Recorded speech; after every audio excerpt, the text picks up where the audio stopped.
everyone, and welcome to Daily Newspaper Analysis, which is brought to you by LawSikho. So, today we will discuss two articles. The first one is from the Hindu newspaper, which is titled as Prioritizing School Reopening on the Road to Recovery. This talks about the very important topic that is of the education. And as we know that due to the COVID pandemic, since the last year, March 2020, the schools have shut down and the entire system of education has been shifted to the online mode. So, what have been the repercussions of this, and what can be the possible steps that we can take during the recovery of the COVID-19 have been discussed in this article. The second one is from the Indian Express, which is titled as Need to Put Systems in Place. So, this talks about the online space or the IT rules that are there in so much of questions, specifically if we talk about the WhatsApp privacy laws. So, what are they and what can the government possibly do have been discussed in this article. So this newspaper analysis is presented by me. My name is Sheva Khan. I am a BA LLB law graduate and I had completed my BA LLB degree from Uttarakhand University in the year 2019. I have been the batch gold medalist and here at LawSikho, I'm working as manager for current affairs vertical. If you wish to connect with me, you can find me on my Twitter as well as LinkedIn handles. The links to both are available in the description box below. Also, let's see what is the multiple choice question from yesterday's discussion. Sachar committee is related to. Your options are tribal rights, socio-economic status of Muslims, stubble burning, or none of the above. If you know the answer, you can put it down in the comment section below. This is the descriptive question of the day. How has school education changed during the COVID pandemic? How can it be improved for the best? If you wish to write the answer, you can write it down within a word limit of 250 to maximum 300 words. Also, if you like this discussion, do give it a thumbs up and also leave an encouraging comment. We will definitely love that. Also, if you wish to hear the podcast of the same newspaper analysis for both in English as well as Hindi, it is now available on Spotify, Google, Anchor, as well as Apple Podcast. You can simply search Daily Newspaper Analysis LawSikho and you will have it on your screens. If you wish to download the PDF of these slides or want to avail other kinds of study materials like notes, current affairs, monthly compendiums, quizzes, etc., you can join our Telegram channel. The link to the channel also is available in the description box below, or you can simply scan this QR code that you are able to see on your screens. Also, for other amazing content, do not forget to follow us on our official Instagram channels for Judiciary, CLAT preparation, as well as UGC Net if you are preparing for any of these exams. On this note, let's start our discussion for the first article of the day, which talks about prioritizing school reopening. So this article says that whereas most schools in India have been closed since March 2020, as this was the time last year when the first ever lockdown was proclaimed due to COVID-19. So many regions around the world, which were worst hit, as compared to India, they were worse hit by the pandemic, have kept their schools, especially primary schools, open. Now, here a contrast has been drawn in the article that where India, at one side, for more than a year now, it has had its schools closed due to the lockdown, which was proclaimed in March 2020 last year. But still, there are examples of some countries that were hit even at a worse scale as compared to India. But still, they chose to keep their schools and specifically their primary schools open. And that is why it needs to be discussed from our point of view as well, that how much now is it feasible to open or to still keep the schools closed. So let's understand about the impact of school closure and the concerns attached with it. Here, we need to understand the point that at one side, where the proper normal schooling system was closed due to the lockdown and the pandemic, on the other side, the entire education system shifted dramatically towards the online education. Now, keeping in mind the status or the digital divide that we had in the country, do you think that the every individual or every student of the country was able to avail the online education just the way he was able to avail school education? Well, of course not. See, when we talk about the education system in India or the right to education under Article 21A, yes, of course, it is available to every child in the age of 6 to 14 years, and it is his fundamental right. But also, this is unfortunate, but yet this is the truth that a lot of students, a lot of children in India still are not able to avail this basic minimum right of the education as well. Now just consider that already the situation was very not very good, and now what has become the problem is that that very education system has moved to the online system, which has further deteriorated the system.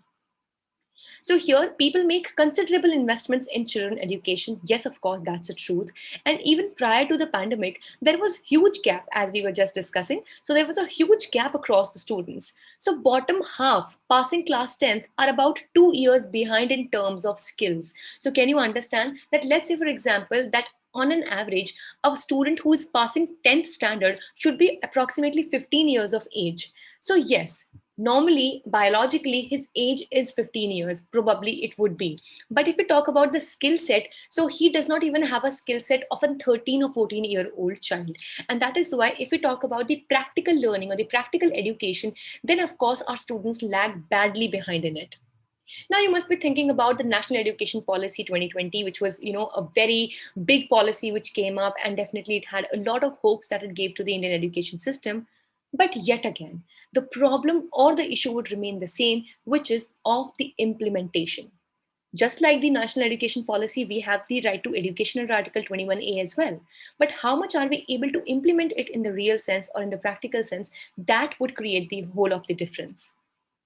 So if you talk about the survey which took across 10 states in November 2020, so nearly two-thirds children in rural India may drop out of school because of this shift in the schooling system and moving towards the online education. Haryana reported a 42% drop in student enrollment in the private schools, and it was a setback for campaign against child labor or child marriages. Now, one thing that we need to understand here is that all the problems, mostly all the problems that are associated with children, now let it be the problem of child labor, be it the problem of child marriages, or even be it the problem of under or malnutrition amongst the children, one solution that could be seen in all these problems was educating the children.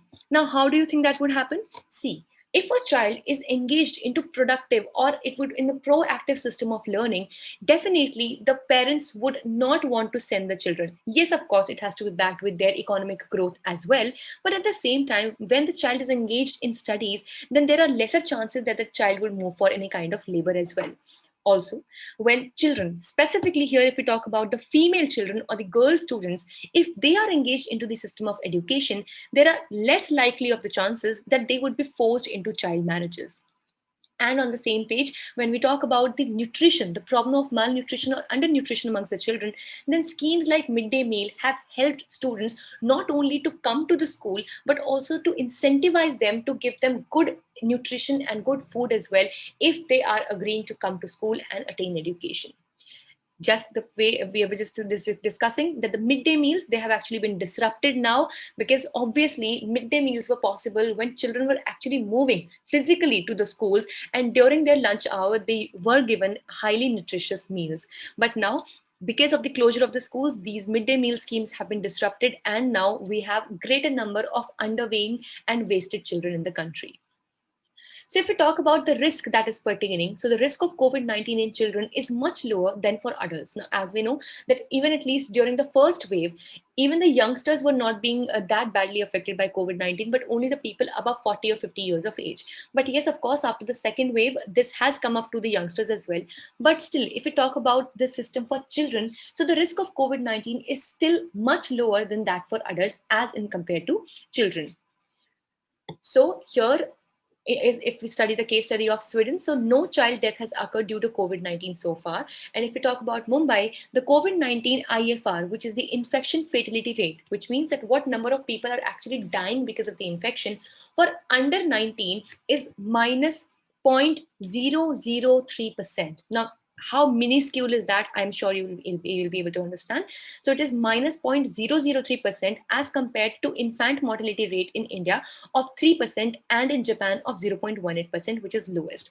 So if we consider infant mortality rate, which definitely would have various reasons, be it the malnutrition, improper handling at the time of delivery, or a lot of other reasons, even the deaths of children due to that infant mortality rate is higher as compared to COVID-19. So definitely we can look forward to reopening the schools as the infection rate in children is quite lower as compared to the adults. So the article also suggests some steps that are needed in this direction. So to treat the teachers as essential staff and prioritized vaccination. So just in the current situation, as we know that when the vaccination drives are being carried out, so the doctors, the nurses, policemen and all, they are considered to be as the frontline fighters or the frontline workers. And that is why meanwhile this vaccine administration is going on, they are being prioritized above the other population, that we need to understand that they need to be vaccinated first. Similarly, the article proposes that just like the policemen, doctors, nurses, etc., the teachers should also be treated as essential staff and they also should be prioritized to be vaccinated in the front row vaccination system. And also, we should make evidence based decisions towards school opening. And not just because we have a general lockdown, we should be closing down the schools now as well. And definitely, we should do an evidence based study, which means just like as we studied that the rate of COVID-19 fatality or infection is lower in the children, very, very lower as compared to adults. So we should use these facts and data to take a very wise and prudent decision. With this, let's move to the second article of the day, which talks about regulating online space. So recently, as we know that WhatsApp and Twitter have had a tussle with the government over the new IT rules. So let's understand that what is actually going on and how or in what way do we want to regulate the online space. So basically, the government is trying to take away the safe harbor provided to the online platforms as an intermediary. Now, these are various geopolitical reasons as well. Now, as we know, if we talk about the WhatsApp or even if we talk about, other like Facebook and other intermediaries as well. So currently, they were given a status of intermediary, which means, like, for example, I am a user of WhatsApp or I am a user of Facebook, and I want to put forward any of my opinions to the general public or to any ministry of the government, to any leader of the government, be it anyone. Okay. So what do I do is that I use the medium of WhatsApp, Facebook, Twitter, or any of these social media platforms to disseminate or to put forward my opinions about some third party. Now, in this entire process, this platform, this social media platform, be it the WhatsApp, Twitter, Facebook, or anything, what role it used to play currently was of an intermediary, right? Let me give you a very simple or general example. I am in a grudge with some XYZ person. I do not like that person. So what do I do is that I use my SIM card, I use my phone, my mobile phone, I call that particular person and I abuse that person. So what happened was that I expressed my feelings to that third person using my mobile phone. Now, do you think that here this mobile phone would have anything to do with it? Or like if I'm using a Geo SIM or an Airtel SIM, will the people concerned with Geo and Airtel will have anything to do with this abusing that I did to the person? No, of course not, because this was an intermediary. This was a channel that I used to express my feelings. So similarly, these platforms like WhatsApp and Twitter, they were till now given the platform, or they were given the status of an intermediary, and that is why it was considered to be as a safe harbor or a safe haven for them, because whatever people used to do or say, these platforms were not considered, anyway responsible for whatever was happening. But now, after these IT rules, if at all something grievous happens or something like this happens, then they also will have to take the responsibility to make sure that such people do not use their accounts, and if they do, then their accounts are properly put down and also actions are taken against them. A very good example of this can be seen, guys, that during the time, now even recently also, but now of course WhatsApp had taken steps in this direction. What was happening was that now, if you notice, if you wish to forward a particular news item or any kind of message to people, anyone on WhatsApp, so it has a maximum limit of 5. So at one time you can forward one particular message or item or data to 5 people only. But earlier, there was no whatsoever control or no specific number or maximum number to this. Due to which, what happened was that it was very easy for the people to just select a message and forward it to all, or select a message or just send it to 50, 100, 500 people at once. But what happened was that due to this leverage which was available with the help of WhatsApp, a lot of cases of misinformation, specifically leading to mob lynching cases, came forward. And it was seen that it became so easy for the people to form groups of 500,000 and 2,000 people and to just disseminate any kind of fake news without any verification. And that is why WhatsApp was held liable for this. And it was said that you, as an intermediary, also should be responsible enough, and you should make sure that no any misinformation can be carried out so easily on your platform. And similarly, This has happened now. More stringent laws have been brought with WhatsApp and Twitter. And if we consider about the other countries, so in case of Europe, it is in process of debating a new Digital Services Act and digital market, and similar laws are also available in Germany to put restraints on or limitations on such safe harbor of the social media platforms. So if we talk about the liability of the social media companies, so as per Section 79 of the Information and Technology Act 2000, they are not liable for third party conduct or using services that they provide, unless, all right, so there is some kind of proviso over here, unless they are editing the content, not airing or abetting an unlawful activity, or they have knowledge received by government or court order to take down comment or restrict it. So if at all the government has asked any particular social media platform to take down any particular comment, to take down any particular information, then that social media platform has to abide by it. And if it doesn't, then it will be definitely liable for its, misconduct, or for its, not taking actions in the right time. And that is why they have to exercise due diligence and have to abide by the guidelines issued by the government. So if you talk about the data protection and privacy system in the country, there are two aspects of the privacy judgment. Firstly, the protection against the state. And secondly, the state is not supposed to breach privacy in a manner unless it's fair, just, and reasonable. Now, guys, as you know that after the very, very landmark or very important judgment of KS Puttaswamy versus Union of India, wherein Article 21 also was given the power to include within itself right to privacy as a fundamental right.